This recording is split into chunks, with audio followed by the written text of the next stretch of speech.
Doctor साहब, आपका तारुफ करवाने के लिए मुझे एक तो बार बार नीचे देखना पड़ेगा, जो मैं अपने व्यूअर्स को नहीं पता चलने देना चाहता कि मैं पढ़ के सुना रहा हूँ। लेकिन मेरा ख्याल है कि व्यूअर्स पकड़ लेंगे कि मैं पढ़ के सुना रहा हूँ, क्योंकि इतनी लंबी चौड़ी लिस्ट है और इतनी औखी अंग्रेज़ी लिखी हुई है कि मुझे देखे बगैर मैं सुना नहीं सकता। आपकी डिग्रियाँ, आपकी स्पेशलाइजेशंस, कंसल्टेंट हैं बेसिकली डॉक्टर साहब।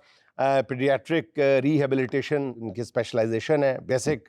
फिर सर्टिफाइड ऑर्थोपेडिक रिहेबिलिटेशन स्पेशलिस्ट हैं, फिर पेन मैनेजमेंट स्पेशलिस्ट हैं, फिर एस्थेटिक प्रैक्टिशनर हैं, फिर सबसे बड़ी बात टीवी एंकर हैं, फिर मेडिकल इन्फ्लुएंसर हैं और कामयाब बिजनेस एंटरप्रेन्योर हैं। पता नहीं आगे क्या क्या है। डॉक्टर ऑफ फिजिकल थेरेपी की हुई है। डॉक्टर साहब गड्डियां भी ठीक कर लेंगे हो।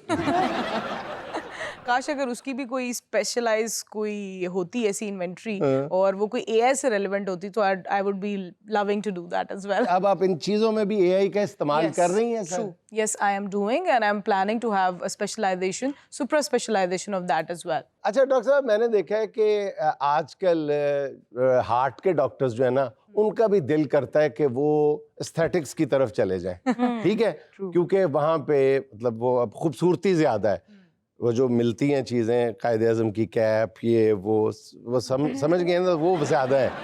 वो काफ़ी हेफ्टी कायदे आज़म जो है उनके पास आते हैं। तो इसलिए अच्छे भले जो डॉक्टर्स हैं जो बड़ा संजीदा काम कर रहे हैं, मैं ये नहीं कह रहा एस्थेटिक जो नॉन सीरियस काम है, लेकिन ब्रेन के डॉक्टर, न्यूरोलॉजिस्ट जो हैं, कार्डियोलॉजिस्ट जो हैं, सारे हर एक ने छोटा छोटा, अब बड़े क्लिनिक के साथ एक छोटा सा कमरा एस्थेटिक क्लिनिक का भी बनाया हुआ है। इसकी क्या वजह है? यहाँ दिल की रिपेयरिंग की जाती है या जिल्द की रिपेयरिंग की जाती है। अच्छा, इसमें सबसे बड़ा रोल तो यही है कि when I was doing TV that was very sure कि I did my specialisation in peds rehabilitation. लेकिन हर कोई जब पहली बात सुनता है कि डॉक्टर हैं तो उसने पहली बात मुझसे तो टीवी पे सबने यही पूछी होती थी, हमारी स्किन पे ये हो गया है, हमारे बालों को ये हो गया है, what we should do now. So मेरी तो फील्ड क्योंकि बिल्कुल रेलेवेंट है because I do social media and TV, तो मुझे तो ये करना ही था। बट दैट इज़ ट्रू, क्योंकि अब बहुत ज़्यादा जो लड़कियां हैं, इवन लड़के भी, they are actually into heating products, बहुत ज़्यादा केमिकल्स का यूज़ करते हैं जिससे स्किन भी उनकी ख़राब होती है, बाल भी उनके कॉम्प्रोमाइज़ होते हैं। वरना पहले हमारी नानी दादियों को तो कभी ऐसे इश्यूज़ नहीं आए थे। अभी हम सन ब्लॉक के बाहर जाएं तो टैन क्यों हो जाते हैं? इट्स जस्ट बिकॉज कि अगर हमें बुखार नहीं है तो हम पैनाडोल क्यों ले रहे हैं। उसी तरह से अगर हमारी स्किन को या बालों को किसी चीज़ की ज़रूरत नहीं है तो हम उसको क्यों ट्रीट करते जा रहे हैं। अच्छा डॉक्टर साहब, पहले तो हम सुनते थे कि दर्द का खात्मा करना है, ठीक है, ये मैनेजमेंट क्या मुसीबत आ गई? पेन मैनेजमेंट क्या, इधर से निकाल के इधर डाल देती हैं, क्या करती हैं? पेन मैनेज कैसे करती हैं? पेन मैनेजमेंट पे हमारी बहुत सारी डोमेन्स आती हैं। अब आप मेरा ख्याल है पूरे पाकिस्तान में आप देखें सबसे ज़्यादा अगर कोई बीमारी है तो वो सिर्फ दर्द की बीमारी है। आपको दुनिया का कोई भी इशू हो, आपको आपके जिस्म के किसी न किसी दिल का दर्द सबसे दर्द ज्यादा जरूर होगा। दिल का दर्द, वो जो किसी के कारोबार से बंदे को दर्द उठता है उसका क्या करना? वो उसके लिए मेरा ख्याल है आपको साइकोलॉजिस्ट के पास जाना चाहिए ताकि आपकी जरा मेंटल ट्रेनिंग स्ट्रांग हो जाए। सो दैट ये दर्द ज्यादा होता है वैसे। लेकिन ओवरऑल आपकी पेन मैनेजमेंट में जो है there are so many things, pre and post rehabilitations होती हैं। अगर आपकी कोई सर्जिकल प्रोसीजर्स होने हैं, आपके सिटिंग पोस्चर्स ऐसे हैं, आपकी स्क्रीन टाइमिंग की वजह से आपका पोस्चर खराब है, so these are all managed by pain management specialist. तो डॉक्टर साहब, ये दो एक्सट्रीम बात तो नहीं जिस पे सवाल ये बनता है कि क्या ये खुला तजाद नहीं? एक पेन मैनेजमेंट और एक तरफ एस्थेटिक्स, खूबसूरती की बात, दूसरी हाय मैं मर गया, हाय मैं मर गया। सबसे बड़ा दर्द तो यही है कि हम खूबसूरत क्यों नहीं। अच्छा, ये इससे बढ़ के कौन सा? हाँ। और दूसरों को ये दर्द है कि ये खूबसूरत क्यों है। हाँ, ये इस दर्द का जो इलाज है वो मेरा ख्याल है पूरे पाकिस्तान, पूरी दुनिया में एस्थेटिक्स, कॉस्मेटोलॉजी, ये तो नज़ाकत अली फिर बहुत पहले कहा कि दर्द रुकता नहीं एक पल भी। अच्छा डॉक्टर साहब, जैसा कि आप एस्थेटिक्स में हैं तो आप मुझे ये बताएं कि ये हेयर फिलर्स क्या चीज़ है? अच्छा, आजकल इसका भी हम बहुत सुन रहे हैं। हाँ बिल्कुल ऐसा ही और है। इसके रिजल्ट्स क्या हैं? इसके results I would say that is so much better than exosomes but still less than the stem cell therapies. जो लोग रोज़ाना की बुनियाद पर जिनका हीटिंग एजेंट्स या हीटिंग प्रोडक्ट्स और टूल्स से उनका ताल्लुक रहता है, जैसे आप हैं, मैं, हम लोग डेली हमारी स्टाइलिंग होती है, उनका हेयर फॉल बहुत ज़्यादा होने लग जाता है। तो उसके लिए हम रिकमेंड करते हैं कि आप जितने एक्सटेंसिव प्रोसीजर्स की तरफ जा रहे हैं उससे बेहतर है कि साथ में आप ट्रीटमेंट प्रोटोकॉल्स ऐसे ज़रूर रखें जिसमें आप नॉर्मल PRPs से अगर स्टार्ट करवाते हैं, डिपेंड करता है client to client client, patient to patient, कि किसी की हिस्ट्री क्या है, किसी के बालों की पोरोसिटी क्या है, किसी के कितने पैचेस हैं जहाँ पर उनको इस चीज़ की ज़रूरत है या नहीं। ये फिलर्स जो हैं ये बेसिकली वहाँ पे बाल उगाते हैं जहाँ से यानी बाल उगने की सलाहियत हो, जहाँ पे डेड फॉलिकल्स हैं वहाँ से नहीं उगाएंगे। अच्छा, देयर आर सम स्टडीज जो इस बात को क्लेम करती हैं, स्टेम सेल थेरेपीज जो हैं उसमें आपके बाल उस जगह से भी आ सकते हैं जहाँ पर आपके बालों का Follicles फॉलिकल dead नहीं है या डेड हो गया या पहले था अब वहाँ पर हेयर ग्रो नहीं कर रहा, तो वहाँ से ग्रो करता है। यानी आपके बेबी हेयर्स जो हैं वो आपके इन तीनों में ही समहाउ आते हैं। लेकिन the best results are those के जो आपका बेबी हेयर आया है उसको आपके बालों की नॉर्मल लेंथ तक आने में 2-3 साल लगेंगे। सोशल मीडिया पे एक ऐड देखा था कि वो लेडी डॉक्टर को प्रोसीजर कर रही है, पीआरपी या एक्सोसोम्स पता नहीं किसका वो जी बाल same ही है, होते हैं। उसके बाद उन्होंने ऐसे करके ना तो लेडी डॉक्टर ने ऐसे किया कि जैसे हाथ से कर रही है और फिर उसने ऐसे किया ऐसे ऐसे, तो थोड़ी देर बाद दिखाया कि उसके यहाँ पे मूछें उग गई। Oh my God! फिर उन्हें बाद दूध दही की दुकान बांध अच्छा, ऐसे नहीं हो सकता, ये ऐसे कोई क्रीम्स की तरह नहीं है कि ये ऐड था। नहीं, ऐसा नहीं हो सकता। अच्छा डॉक्टर साहब आप मुझे नहीं, बताएं आपने कि- कभी कहा कि 2-3 साल लग जाते हैं बाल आने में। हाँ, पहली बात तो इतना सब्र कौन करे हाँ 2-3 साल का। फिर अगर 2-3 साल गुजर जाए फिर उसके बाद बंदे की वैसे हिस्स मर जाएगा, दफा करो मैं की करने वाला। ऐसा नहीं हो सकता। जब तक इंसान जिंदा है उसका दिल करता रहता है कि वो खूबसूरत लगे, और मेरा ख्याल है ये हमारा हक भी है इंसान का कि वो खूबसूरत दिखे। लेकिन मेरा ख्याल है कि लेकिन एस्थेटिक्स एट में what cost? At very high cost, at very high cost, because अगर आपको शौक है खूबसूरत होने का, फैशन सस्ते नहीं नहीं, होते। Cost not financial cost. मैं फाइनेंशियल कॉस्ट Time की is बात नहीं कर रहा, one अपनी thing. हेल्थ की किस कॉस्ट पे, अच्छा, ये कहाँ बहुत तक आप प्रोसीजर्स अफोर्ड कर सकते हैं। हर वेले ही तुझे सर इसी के बारे में किसी ने कहा है कि बाल लगवा लिए, अब उसके ऊपर चढ़ गया कर्जा, फिर वो कहता मेरा वाल वाल कर्जे।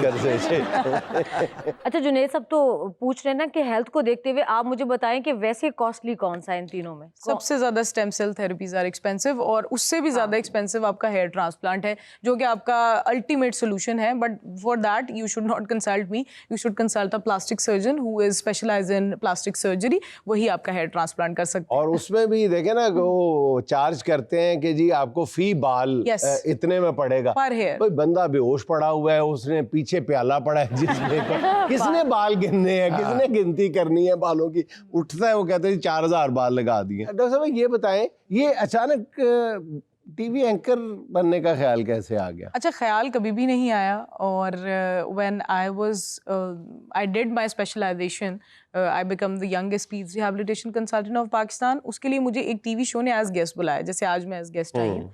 और जिस टीवी शो ने मुझे एज गेस्ट बुलाया तभी उन्होंने मुझे ऑफर कर दिया था कि ये मॉर्निंग शो आप कर सकती हैं।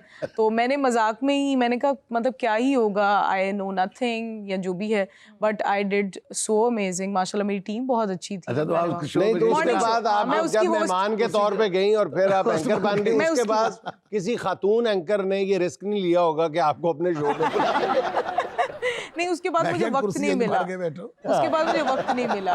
और अभी तक आई थिंक जो मैं सेकंड शो भी कर रही हूँ उसके लिए भी मतलब मैंने जिस तरह होता है ना कि आप प्लान कर रहे होते हैं कि मुझे किसी चैनल पे जाना है, कुछ करना है, I am very lazy in that, but I do TV as a शौक। डॉक्टर साहब ये बताएं कि बच्चों की सेहत के हवाले से माएँ कौन सी बुनियादी गलतियां कर रही हैं इस टाइम? सबसे पहले तो मदर्स को ये चीज़ को बहुत मद्देनज़र रखना चाहिए कि वो अपने बच्चों को स्क्रीन टाइम ना दें। इनिशियली 2 साल तो कोशिश करें ना दें। दूसरा जो बहुत अहम है वो ये जितनी भी प्यूरीज आ रही हैं आपकी, जो हम कोई भी कह लें फ्रूट्स हैं, वेजिटेबल्स हैं, उसकी प्यूरीज बना बना कर बच्चों को जो खिला रहे हैं, उसकी वजह से डेंटल इश्यूज बच्चों के बहुत सारे आ रहे हैं। क्योंकि आपके दांत तभी मजबूत रहेंगे जब आप उनको उसी हालत में रहने देंगे जिससे वो मजबूत रह सकते हैं। पहले 1 साल में आप मदर्स जो है मीठा ना दें बच्चों को।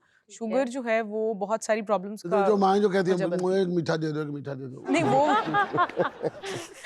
सही। वो अलग है, लेकिन ये 3 चीजें अगर कर लेती हैं माएँ और खुद भी टीवी की स्क्रीन और मोबाइल स्क्रीन पे बिजी ना रहें। हाँ, ये बहुत, अगर बच्चे को निगलेक्ट करेंगे तो वो फिर अगर आप उसको बच्चे को नहीं टाइम देंगे तो फिर जाहिर है डॉक्टर्स को वो टाइम देना पड़ेगा। जी तो अब चलते हैं सुहाना का सवाल मेहमान से। इसमें हम आपको 4 ऑप्शंस देंगे, एक आपने सेलेक्ट करनी है। सवाल ये है, अगर कोई मरीज ये कहे कि मेरा कंधा फ्रीज हो गया है, आप इसे क्या मशवरा देंगे? 2 मिनट के लिए माइक्रोवेव में बैठ जाओ।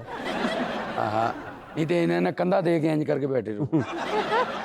नहीं, ऑप्शंस मैं देने वाली हूँ। अच्छा, बताएं जी ऑप्शन नंबर ये उसको बोलो फिर किसी को कंधा दे गया करे वो। ऑप्शन नंबर 1, ये कहेंगी 21 दिन बीवी का पर्स उठाओ कंधा ठीक हो जाए। तेरा कंधा नहीं ठीक होगा, बंदा ठीक हो जाएगा।